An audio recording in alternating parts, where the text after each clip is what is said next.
बच्चों, हिंदी कालांश में आपका स्वागत है। आज हम सर्वनाम की पुनरावृत्ति करेंगे। सर्वनाम की परिभाषा, सर्वनाम के भेद, उदाहरण और प्रश्न का प्रारूप, इन सब के बारे में हम जानकारी लेंगे। तो आइए देखते हैं सर्वनाम की परिभाषा। संज्ञा शब्द के स्थान पर प्रयुक्त होने वाले शब्दों को सर्वनाम कहते हैं। देखिए, संज्ञा शब्द के स्थान पर जो प्रयुक्त शब्द होता है उन्हें हम सर्वनाम कहते हैं। जैसे मैं, तुम, तू, हम, वह, ये, आप, यह आदि। यह सर्वनाम के उदाहरण है। सर्वनाम के 6 भेद हैं। देखिए, पुरुषवाचक सर्वनाम, निश्चयवाचक सर्वनाम, अनिश्चयवाचक सर्वनाम, प्रश्नवाचक सर्वनाम, संबंधवाचक सर्वनाम और निजवाचक सर्वनाम। पहला है पुरुषवाचक सर्वनाम। परिभाषा देख लेते हैं। बोलने वाला अपने या किसी अन्य के लिए जिस सर्वनाम का प्रयोग करता है उसे पुरुषवाचक सर्वनाम कहते हैं। बोलने वाला यानी वक्ता अपने लिए या किसी अन्य के लिए जिस सर्वनाम का इस्तेमाल करता है वह सर्वनाम पुरुषवाचक कहलाता है। जैसे मैं, हम, मुझे, हमारा आदि। यह पुरुषवाचक सर्वनाम के उदाहरण हैं। पुरुषवाचक सर्वनाम के 3 भेद होते हैं। पहला है उत्तम पुरुषवाचक सर्वनाम, दूसरा मध्यम पुरुषवाचक सर्वनाम और तीसरा अन्य पुरुषवाचक सर्वनाम। पहला उत्तम पुरुषवाचक सर्वनाम, इसकी परिभाषा जान लेते हैं। जिन सर्वनाम का प्रयोग वक्ता खुद के बारे में बताने के लिए करता है उसे उत्तम पुरुषवाचक सर्वनाम कहते हैं। जैसे मैं, मुझे, मेरा, मेरी, हम आदि। यहाँ पर बताया है वक्ता यानी कि बोलने वाला। जिन सर्वनाम का प्रयोग वक्ता यानी बोलने वाला खुद के बारे में बताने के लिए करता है उसे हम उत्तम पुरुषवाचक सर्वनाम कहते हैं। जैसे मैं पढ़ा रही हूँ, मैं अपने बारे में बता रही हूँ। तो यहाँ पर मैं, मुझे, मेरा, मेरी, हम, यह उत्तम पुरुषवाचक सर्वनाम के उदाहरण है। दूसरा देखिए, मध्यम पुरुषवाचक सर्वनाम। जिन सर्वनाम का प्रयोग वक्ता सुनने वाले व्यक्ति के लिए करता है उसे मध्यम पुरुषवाचक सर्वनाम कहते हैं। जैसे आप, तुम, आपने, तुमको, तू आदि। यहाँ पर बताया है कि जिन सर्वनाम का प्रयोग वक्ता यानी बोलने वाला जो है वह सुनने वाले व्यक्ति यानी दूसरों के लिए करता है उसे हम मध्यम पुरुषवाचक सर्वनाम कहते हैं। जैसे आप, तुम, आपने, तुमको, तू आदि। तीसरा प्रकार है यहाँ पर अन्य पुरुषवाचक सर्वनाम। परिभाषा जान लेते हैं। जिन सर्वनाम का प्रयोग वक्ता किसी तीसरे व्यक्ति के बारे में बताने के लिए करता है उसे अन्य पुरुषवाचक सर्वनाम कहते हैं। यहाँ पर बताया है जिन सर्वनाम का प्रयोग बोलने वाला है वह व्यक्ति किसी तीसरे व्यक्ति के बारे में बताने के लिए करता है उसे अन्य पुरुषवाचक सर्वनाम कहते हैं। जैसे वह, यह, वे, ये आदि अन्य पुरुषवाचक सर्वनाम के उदाहरण हैं। यहाँ पर वाक्यों में उदाहरण दिए हैं, हम देख लेते हैं। मैं पढ़ा रही हूँ। यहाँ पर बताया है मैं पढ़ा रही हूँ। यहाँ पर मैं जो सर्वनाम है वह उत्तम पुरुषवाचक सर्वनाम है ना। अपने बारे में वक्ता बोल रहा है। तुम चित्र बनाओ, यह दूसरों के लिए वक्ता बोल रहा है। जैसे तुम चित्र बनाओ, यहाँ पर तुम क्या है, मध्यम पुरुषवाचक सर्वनाम है। यहाँ पर तीसरा सेंटेंस वाक्य दिया है, वे पत्र लिखते हैं। तो वे जो सर्वनाम है वह अन्य पुरुष है, अन्य पुरुषवाचक सर्वनाम का उदाहरण है। अभी हमारा दूसरा प्रकार है, यानी दूसरा भेद है सर्वनाम का, निश्चयवाचक सर्वनाम। परिभाषा देखिए, जिन सर्वनाम शब्दों से किसी वस्तु, व्यक्ति या स्थान की निश्चितता का बोध होता है वो निश्चयवाचक सर्वनाम कहलाते हैं। जैसे वह, यह, ये, वे। निश्चयवाचक, देखिए सर्वनाम में क्या बताया है, जिन सर्वनाम शब्दों से कोई वस्तु हो, कोई व्यक्ति या कोई स्थान हो, उनकी निश्चितता का बोध यानी कि हमें पता चलता है, वह निश्चयवाचक सर्वनाम होता है। जैसे वह, यह, ये और वे। उदाहरण देख लेते हैं हम यहाँ पर, वाक्यों में उदाहरण दिए हैं यहाँ पर। वह बगीचा है। दूसरा उदाहरण है, ये सब खेल रहे हैं। तो यहाँ पर वह और ये निश्चयवाचक सर्वनाम के उदाहरण है। यानी यहाँ पर बगीचा वहां पर है, वह शब्द क्या है, निश्चितता बता रहा है। ये सब बच्चे, ये सब खेल रहे हैं। तो यहाँ पर बताया कि यह का ये क्या है, बहुवचन का रूप है। तो यहाँ पर ये सब खेल रहे, तो ये क्या है, निश्चितता बता रहा है। इसलिए वह और ये निश्चयवाचक सर्वनाम के उदाहरण है। तीसरा प्रकार देखिए, अनिश्चयवाचक सर्वनाम।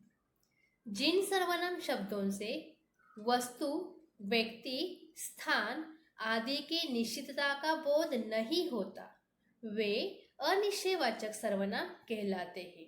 जैसे कोई, कुछ आदि। पहले हमने देखा दूसरा भाग में, दूसरा भेद था कि वह निश्चयवाचक में निश्चितता का बोध होता है, और यहाँ अनिश्चयवाचक सर्वनाम में निश्चितता का बोध नहीं होता है। इसलिए उसे हम अनिश्चयवाचक सर्वनाम कहलाते हैं। जैसे उदाहरण है कोई, कुछ और आदि। यहाँ पर उदाहरण देखिए, दरवाजे पर कोई खड़ा है। दूसरा उदाहरण है, मेरे पास कुछ पैसे हैं। तो यहाँ पर कोई और कुछ, इनसे निश्चितता का बोध नहीं होता है, इसलिए यह अनिश्चयवाचक उदाहरण है। अभी चौथा प्रकार है प्रश्नवाचक सर्वनाम। जिस सर्वनाम से प्रश्न का बोध हो उसे प्रश्नवाचक सर्वनाम कहते हैं। प्रश्नवाचक, इसी में प्रश्न यानी कि सवाल, जिस सर्वनाम से हम प्रश्न का पता होता है यानी कि सवाल पूछने से पता होता है, उसे हम प्रश्नवाचक सर्वनाम कहते हैं। जैसे कौन, क्या, किसने, किसे आदि। यह उदाहरण दिए हैं, देखिए, तुम कहाँ गए थे, मेरा बटुआ किसने लिया, आपको क्या चाहिए। यहाँ पर कहाँ, किसने, क्या, यह प्रश्नवाचक सर्वनाम है। पांचवा भेद है संबंधवाचक सर्वनाम। जिस सर्वनाम से किसी संज्ञा का संबंध सूचित होता है उसे संबंधवाचक सर्वनाम कहते हैं। देखिए, जिस सर्वनाम से किसी संज्ञा के बारे में संबंध सूचित हो उसे संबंधवाचक सर्वनाम कहते हैं। जैसे जो, सो, जैसा, वैसा आदि। जो, सो, जैसा, वैसा, यह क्या है, संबंधवाचक सर्वनाम के उदाहरण है।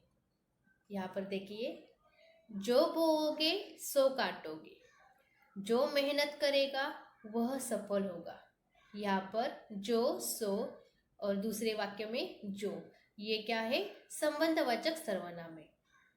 जो मेहनत करेगा वह सफल होगा, तो यहाँ पर जो शब्द क्या है, संबंध बता रहा है। जो बोओगे सो काटोगे, जैसी करनी वैसी बननी, यहाँ पर जैसी वैसी, यह भी संबंधवाचक सर्वनाम है। आगे देखिए, निजवाचक सर्वनाम। ऐसे सर्वनाम ऐसे सर्वनाम शब्द जो स्वयं यानी कि अपने आप के लिए प्रयुक्त हो उन्हें निजवाचक सर्वनाम कहते हैं। जो सर्वनाम है स्वयं यानी कि खुद के लिए प्रयुक्त होते हैं उन्हें हम निजवाचक सर्वनाम कहते हैं। जैसे अपने आप, स्वयं, खुद, यह निजवाचक सर्वनाम के उदाहरण है। यहाँ पर वाक्यों में उदाहरण दिए हैं। अपनी मदद स्वयं करना सीखो, उसे काम खुद करने दो। यहाँ पर स्वयं और खुद यह निजवाचक सर्वनाम है जो कि अपने बारे में, खुद के बारे में यह हम सर्वनाम इस्तेमाल करते हैं। यहाँ पर प्रश्न का प्रारूप दिया है। देखिए, हम प्रश्न सर्वनाम के बारे में किस तरह से प्रश्न यानी कि प्रश्न की रचना किस तरह से होगी यह हम देख लेते हैं। प्रश्न पहला है, सही विकल्प चुनिए। दिए गए विकल्पों में से कौन सा विकल्प सर्वनाम का उदाहरण है? अभी आपको यहाँ 3 विकल्प दिए हैं, हम, नमन और पेड़। तो यहाँ पूछा है कि दिए गए जो विकल्प है उसमें से सर्वनाम का विकल्प कौन सा है, उसे हमें चुनना है। जैसे यहाँ पर हम, यह जो पहला विकल्प है वह सर्वनाम का विकल्प है, तो इसे हम चुनेंगे, हम। दूसरा उदाहरण है, मैं मुंबई जा रहा हूँ। इस वाक्य में सर्वनाम शब्द कौन सा है? देखिए, एक वाक्य पूछा है, उस वाक्य में जो वाक्य में सर्वनाम शब्द कौन सा है उसे हमें चुनना है। जैसे तीनों विकल्पों में से मुंबई, रहा और मैं, तो यहाँ पर मैं जो है वह सर्वनाम है, तो इसे हम चुनेंगे। तीसरा उदाहरण देखिए, मैं घूमने जाऊंगा। वाक्य में मैं सर्वनाम का भेद पहचानिए। अभी मैं तो सर्वनाम है, ये तो हमने चुना, हमें पता है ना, लेकिन यहाँ पर पूछा है कि मैं सर्वनाम जो है वो कौन से सर्वनाम का भेद है, उदाहरण है। जैसे कि उत्तम पुरुषवाचक, मध्यम पुरुषवाचक और अन्य पुरुषवाचक, इन तीनों भेदों में से मैं कौन से सर्वनाम है? तो यहाँ पर मैं जो है वह हमारा है उत्तम पुरुषवाचक सर्वनाम का विकल्प, यानी कि यह जो उत्तम पुरुषवाचक का मैं उदाहरण है, तो इसे हम उत्तम पुरुषवाचक इस विकल्प को चुनेंगे।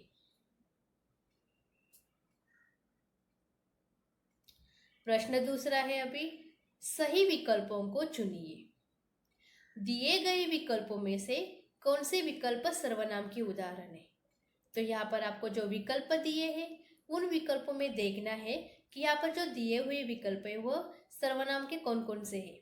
जैसे यहाँ पर ताजमहल, मुझे, यह, दुखी, इन चारों विकल्पों में से जो सर्वनाम की उदाहरण है उसे हमें चुनना है।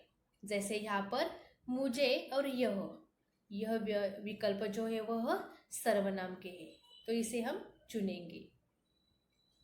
दूसरा उदाहरण है, दिए गए विकल्पों में से कौन से विकल्प अनिश्चयवाचक सर्वनाम के उदाहरण है? यहाँ पर आपको सर्वनाम के उदाहरण दिए हैं चारों विकल्पों में, जैसे वे, किसने, कोई, कुछ। तो यहाँ पर अनिश्चयवाचक सर्वनाम है, उन विकल्पों को हम चुनेंगे। जैसे अनिश्चयवाचक में कोई और कुछ, यह विकल्प को हमें चुनना है। प्रश्न तीसरा है, निम्नलिखित वाक्य सही है या गलत पहचानिए। पहला उदाहरण है, यह तालाब है। इस वाक्य में यह शब्द सर्वनाम है, तो हमें यहाँ पर सही और गलत इन विकल्पों में से चुनना है। यहाँ पर पूछा है कि यह तालाब है, इस वाक्य में यह जो शब्द है वह सर्वनाम है या नहीं, तो यह सही है क्योंकि यह शब्द जो है वह सर्वनाम है, तो यहाँ पर हम सही विकल्प को चुनेंगे। दूसरा देखिए, मैंने दुकान से किताब खरीदी। वाक्य में मैंने शब्द प्रश्नवाचक सर्वनाम का उदाहरण है, तो यहाँ पर मैंने जो शब्द है वह प्रश्नवाचक सर्वनाम का उदाहरण नहीं है, इसलिए यहाँ पर हम गलत विकल्प को चुनेंगे क्योंकि मैंने जो शब्द है वह है पुरुषवाचक सर्वनाम का उदाहरण, ना कि प्रश्नवाचक सर्वनाम का उदाहरण।